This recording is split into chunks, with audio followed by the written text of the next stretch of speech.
Good morning YouTube and welcome back to the Outsiders channel. My name's Sean Connors.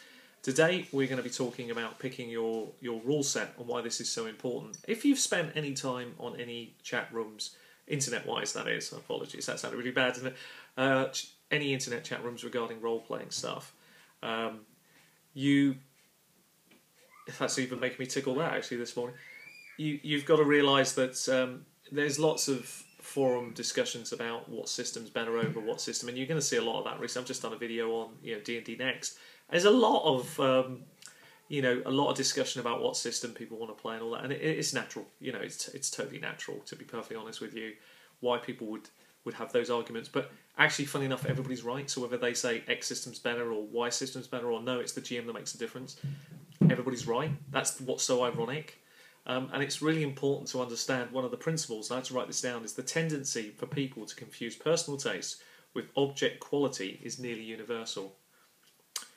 When we have a negative emotional reaction to something, whether that be a song, a movie, a rule set, we rarely think, oh, that's not my cup of tea. Instead, we think, that was awful. The basic principle of human perception is difficult to overcome, even when we're intellectually aware of it.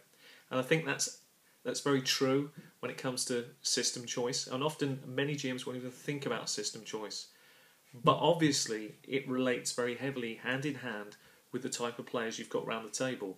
The right system choice, even if it is only worth 30% of the prize, can make a huge difference, a massive leg up for your games being very successful straight away. Sometimes it's just a simple case that you can pick any system because you've got lots of players around your area. And for me personally, where I live, I've joined a new games club, and in Warwick we've got a plethora of players, coming out of the bloody woodwork, quite frankly. I mean, you could put anything up and you'd find an audience for it. And that's great, because already you've got, obviously, a good leg up in the right direction for your games to be well received. But if you came from an area where that wasn't the case, or players were very much stuck in, this is what we want to do, it's much more difficult winning converts.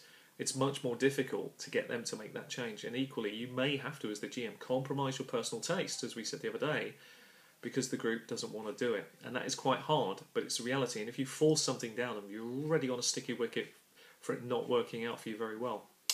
And the other thing as well, of course, why picking a system is so critical, because we just touched on it, is the fact that, if you've got players of a particular type, you can imagine, let's take an example. If you've got power gamers, what system do you think they're going to most want to play? Naturally, they're going to want to play a system that's quite crunchy, that's got a lot of rules to it. If you've got someone who's a storyteller, naturally they're going to want to gravitate towards a system that encourages that sort of play.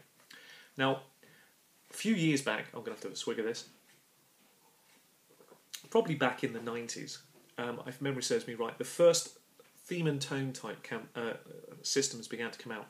Some good examples: Vampire the Masquerade, more recently, World of Darkness, things like that. They set the theme and they set the tone very well. Even Dragonlance, you could put in that. It sets a theme and a tone that players can gravitate onto straight away. And that's really good, because immediately you've got converts around your table, people, you've advertised what you're going to do, and straight away they're into it. Even before you've said one word, discussed anything about the campaign, you've got players around your table interested about what you're about to do. And that's one of the interesting things. Sometimes people, you don't see it until you take a step back and think about it. So, for example, at the gaming club in Warwick is a good example. People will advertise games. And even if it's just because it's a superhero game, you get players around the table who are really interested in that genre, which is brilliant. Because that's half the battle. One of my personal theories, and I need to touch this very quickly, going beyond theme and tone, is when we talk about crunchiness, one of my personal theories about it, and why it's become so popular in the role-playing hobby at the moment, is because this is really a man's world, in the kindest way to women. I mean that nicely. And role-playing is still a man's world. It's very dominated, unfortunately, totally by men. Would love to see it being more 50-50, but it's still very dominated by men. And let's be honest, we're lazy shoppers. Yeah, I'm a great example of being a lazy shopper. If I can walk into a shop and buy a pair of shoes, I'll go to the first shop, buy a pair of shoes. It's no argument about shopping around for the best deal. I don't work that way, and most men don't. And if you could not do it, if you don't have to do it, and you don't even have to get out of bed to do it, you won't. Because most of us are wired that way.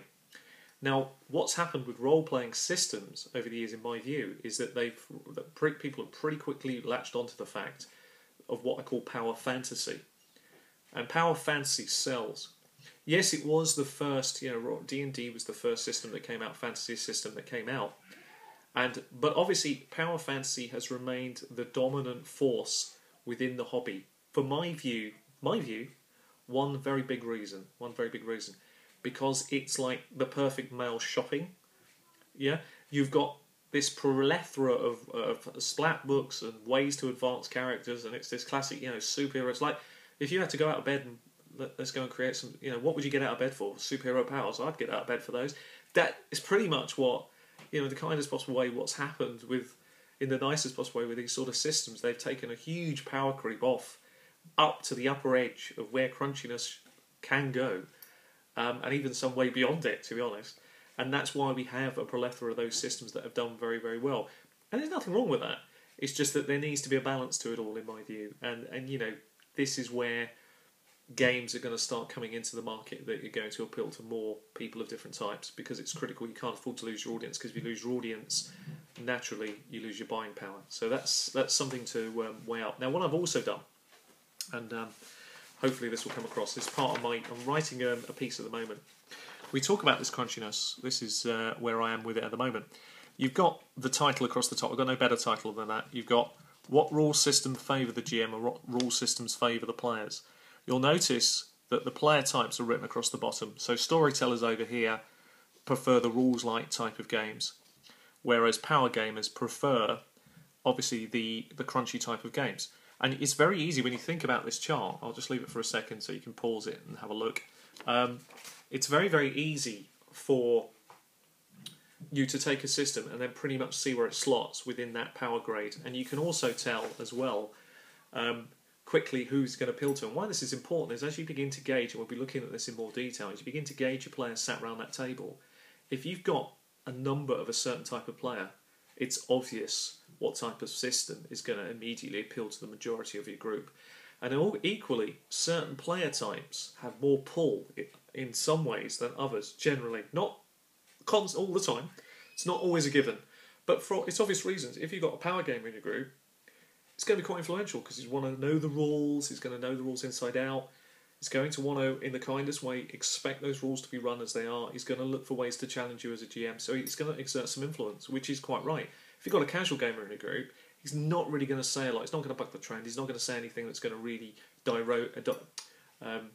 redirect your game in a new direction in terms of challenging the rules or challenging anything in there. It's just not going to happen.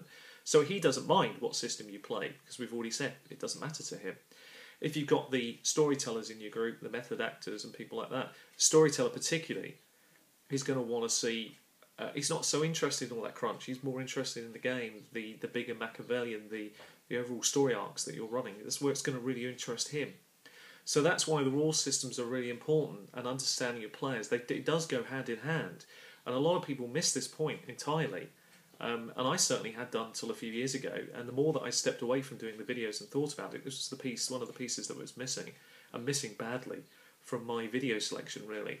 And we'll be touching on this, to be honest, more and more over the next few videos. So I will park that for the minute. Another thing to weigh up as well is accessibility. So when you talk about systems, how accessible is the system to other players?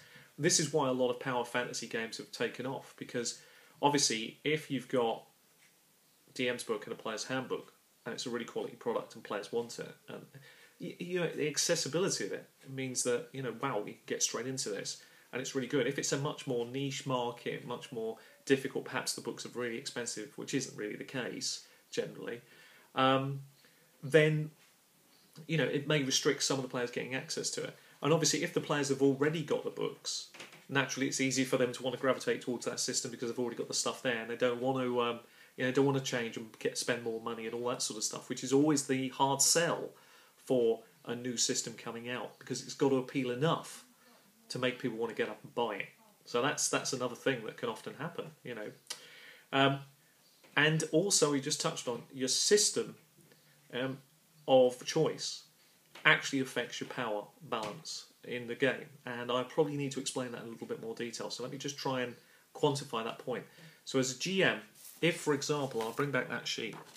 If, for example, you're talking about power gaming, you lose control as the GM to a large degree because you're not, you're running the game as written really generally. Yes, you can put some house rules in, but you've got to be really careful because a well-written system has a power balance written within it that you have to be very careful not to tweak. And if you do something, sometimes it can be really detrimental. Unfortunately, it can have that big an impact on your campaign that you're writing, and it can really ruin your enjoyment. So running the game as is often is the easiest way with small tweaks, which is what most GMs will do. But you have lost a lot of the power. You can't, if the rule says it's this, it's very difficult to keep changing them. Very difficult because you lose your audience. Whereas if the game is much more rules light, naturally you have far more control as a GM. The power is in your favour. You decide what happens. You can make much more calls on it. And there's an argument either way, to be honest. But it's important to know it's there, and it's important to think about it. Now, I've just talked about that, the power balance, and I've just touched on about the players. Now, I've rated the player types in their influence. So when you've got your little emotional chart kicker out there, something that I would certainly do is I would have a number against certain player types and the influence they affect around the table. In my view, this is for my tastes and my theory over the last 30 years really within the gaming industry about the types of players and their influence. I've kept a simple numbers chart. So for example, a power gamer is +3, a tactician is +2, a method actor is +2, the casual gamer and the butt kicker generally are zeros. The reason the butt kicker is a zero is just wants to get out and kick things, doesn't care. Casual gamer doesn't really care. The specialist is -1, the storyteller is -3. Now, why they have a negative and a positive is based along where they fall in the chart. And if you put those figures together, so if you've got 5 players, and let's say the total that comes out when you add it all up is a 10, you can pretty much see where you are. You're moving right up that scale. It's obvious. If you were moving minusly, you'd be coming down the chart towards a rules-light game, because most of your players are favouring that style of play. And you can quickly see where the power balance within your group lies by using a very simple chart like that, and how that exerts pressure on your choice of system and what it can do for you. And a lot of people won't look at that. Now, a word of caution and a final point here. Many GMs, myself included, we love homebrew rules. We find that existing rule sets don't cater exactly to our tastes. Instead, using a published system, you may want to use the rules of your own creation. That's pretty normal, really. Rule tinkers among you want to heavily modify the rules that exist. The choice to use your own rules imposes an additional burden on you and your group. During play, you'll be thinking not only of keeping the other players entertained within the current adventure, but about the rules and whether they do what you want. I had to read that because it's so important to get that point across. The homebrew rules, it's simple really. I suppose this is the phrase I've been looking to say really. Do my rules exist to make my game better, or does my game exist merely to make my rules better? And that's a great point to finish on when you're thinking about homebrew rules. Anyway, as a quick recap, this has been all about picking systems. This is a deeper understanding of the subject matter, a little bit of a taster of what's to come, and I'm sure we'll be exploring this in a little bit more detail later. Anyway, I've been Sean Connors. This has been Outsiders. Till the next time, happy gaming. Take care of yourself. Bye-bye.